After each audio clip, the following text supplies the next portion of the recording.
Hey, welcome to video number 2 in my Zelda video series for NWC on Nintendo Switch. This is the Octorok Onslaught video, and this strategy is good enough for you to get a sub 2. It will take a little bit of practice because we're going to be doing a pretty advanced technique we call sword whipping. There's other words for it, but basically a sword whip is where you stab in one direction, but before the 13 frames of sword run out, you change direction, and the sword will go in the opposite direction. What this allows you to do is combo enemies like that. You can sword, then whip, and the sword beam will go out. And the reason we do that is the sword can kill multiple enemies as long as it's out and its hitbox is active. However, the sword beam, you cannot shoot another beam until the other beam disappears. So you can only shoot one sword beam at a time.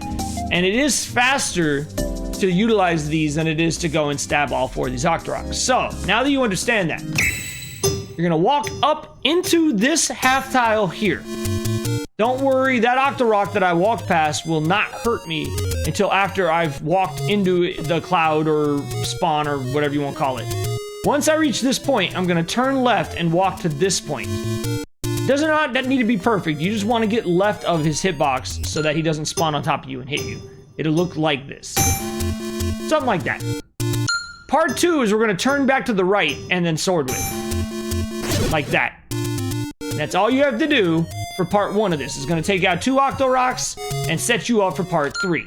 So part 1, walk up and left. Part 2, sword whip. I didn't do it, but you kind of see. You can watch my personal best if you want to see it in action properly. Okay, so now part 3 is immediately after I sword whip on this row of tiles. As soon as I see my sword beam disappear, I'm gonna sword up.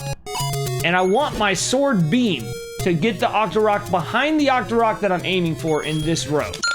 It'll look like this. Now it'll look like this. Like that. Now, I was almost 1/10 of a second slower than my PB, but that was mostly because I just wanted to get it on video and show you what it looks like. You can see the more optimal version on my right.